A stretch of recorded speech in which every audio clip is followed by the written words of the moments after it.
Sai Sanjeevani hospital, station road, Sitapur. Sitapur का पहला multi speciality hospital, जहां आपको जनरल फिजिशियन, हड्डी रोग, स्त्री रोग, जनरल सर्जरी, नाक कान गला और न्यूरो के डॉक्टर उपलब्ध हैं। साई संजीवनी में आयुष्मान कार्ड धारकों का मुफ्त इलाज और टीपीए कार्ड धारकों के लिए कैशलेस सुविधा उपलब्ध की गई है। हॉस्पिटल में आईसीयू, वेंटिलेटर, बाईपैप व डायलिसिस की सुविधा भी उपलब्ध है। Sai Sanjeevani hospital, station road, Sitapur. At Singhania Educational Institute, we're not just prepared for the future, we're actively shaping it with technology and innovation. We are preparing to lead tomorrow. Singhania Educational Institute, cultivating knowledge. वक्फ संशोधन अधिनियम को लेकर देश भर में चर्चाएं तेज हैं। जहां एक ओर यह कानून वक्फ संपत्तियों के बेहतर प्रशासन का दावा करता है, तो दूसरी तरफ कुछ भ्रम फैलाए जा रहे हैं। कहा जा रहा है कि इसमें गैर मुस्लिम सदस्यों को शामिल करना वक्फ बोर्ड और केंद्रीय वक्फ परिषद के मुस्लिम चरित्र को कमजोर कर देगा। लेकिन क्या यह आशंका वाकई जायज है? तथ्यों पर नजर डालें तो यह दावा किया जा रहा है कि नए संशोधन में गैर मुस्लिम सदस्यों को शामिल करने का उद्देश्य प्रशासनिक सुधार है, न कि धार्मिक हस्तक्षेप। राज्य वक्फ बोर्ड यानी एसडब्ल्यूबी में कुल 11 सदस्यों में से अधिकतम 3 और केंद्रीय वक्फ परिषद यानी सीडब्ल्यूसी में 22 में से केवल 4 सदस्य गैर मुस्लिम हो सकते हैं, जिसमें कुछ पदेन सदस्य भी होंगे। इससे साफ है कि वक्फ संस्थाओं में मुस्लिम प्रतिनिधित्व का बहुमत पूरी तरह बरकरार रहेगा। तो फिर सवाल उठता है, इन गैर मुस्लिम सदस्यों को शामिल करने की जरूरत क्यों पड़ी? विशेषज्ञों का मानना है कि प्रशासन, वित्त और कानून के क्षेत्र में जिनका अनुभव वक्फ संपत्तियों के बेहतर प्रबंधन और पारदर्शिता लाने में सहायक होगा, इसका अंतिम लाभ उन्हीं गरीब और जरूरतमंद मुसलमानों को मिलेगा जिनके कल्याण के लिए ये वक्फ संपत्तियां हैं। कुछ लोगों द्वारा यह कहना है कि गैर मुस्लिमों की नियुक्ति धार्मिक मामलों में हस्तक्षेप है, ऐतिहासिक तथ्यों से मेल नहीं खाता। यह तर्क देना कि गैर मुस्लिम सदस्यों को शामिल करना धार्मिक मामलों में हस्तक्षेप है, ऐतिहासिक उदाहरणों और स्थापित सिद्धांतों की अनदेखी करता है। भारत में मुस्लिम सुधारों से संबंधित कई महत्वपूर्ण समितियों जैसे कि सच्चर समिति और रंगनाथ मिश्रा आयोग का नेतृत्व गैर मुस्लिमों ने किया। इन समितियों ने भारतीय मुस्लिम आबादी की स्थितियों में सुधार के लिए महत्वपूर्ण सिफारिशें दी, जिन्हें व्यापक रूप से स्वीकार किया गया।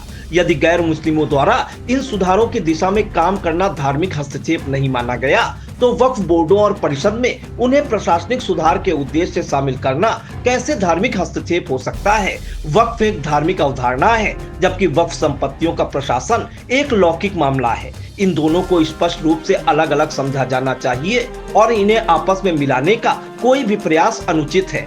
अधिनियम केवल वक्फ संपत्तियों के प्रबंधन और प्रशासन को सुव्यवस्थित करने पर केंद्रित है, न कि वक्फ की धार्मिक प्रवृत्ति पर। इस्लाम में भी इस बात की अनुमति है कि एक गैर मुस्लिम भी वक्फ संपत्ति का मुतवल्ली प्रबंधक हो सकता है। इलाहाबाद उच्च न्यायालय ने हाफिज मोहम्मद जफर अहमद बनाम यूपी सेंट्रल सुन्नी वक्फ बोर्ड 1965 के अपने फैसले में स्पष्ट रूप से कहा था कि मुतवल्ली का अधिकार विशुद्ध रूप से संपत्ति के प्रबंधन का अधिकार है, न कि स्वामित्व का अधिकार। मुतवल्ली के कर्तव्य विशुद्ध रूप से धर्मनिरपेक्ष प्रकृति के होते हैं, न कि धार्मिक। इसी प्रकार बॉम्बे प्लास्टिक ट्रस्ट एक्ट 1950 के तहत चैरिटी कमिश्नर सार्वजनिक धर्मार्थ न्यासों और संस्थानों के विनियमन, पर्यवेक्षण और प्रशासन में महत्वपूर्ण भूमिका निभाते हैं। इस अधिनियम में चैरिटी कमिश्नर बनने के लिए किसी विशेष धर्म का उल्लेख नहीं है। इसका तात्पर्य यह है कि धर्मनिरपेक्ष प्रशासन के लिए धार्मिक पृष्ठभूमि कोई बाधा नहीं है। निष्कर्ष के तौर पर वक्फ संशोधन अधिनियम 2025 में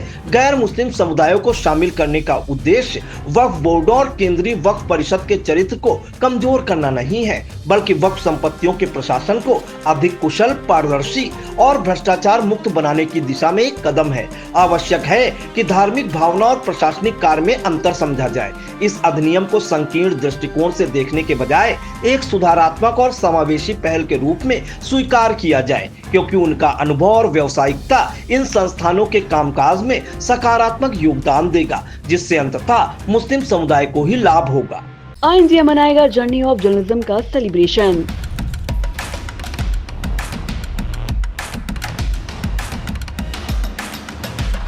35 साल की पत्रकारिता का महाजश्न। सीतापुर में सजने जा रही कवियों की महफिल, शब्दों की खिलखिलाहट से गूंजेंगी ठहाके।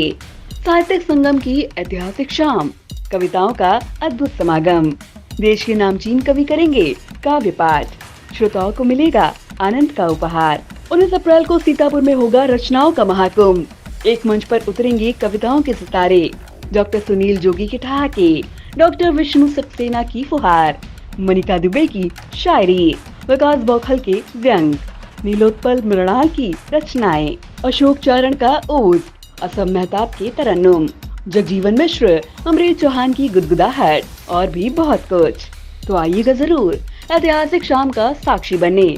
19 अप्रैल दिन शनिवार को सीतापुर के हेमपुर में इंडिया करेगा आपका इंतजार।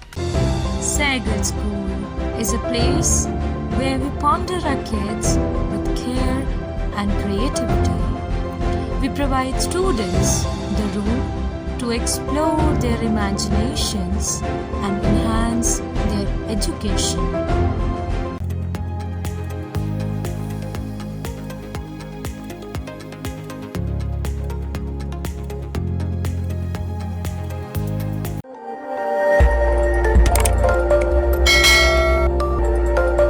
खबर आपकी, नजर हमारी।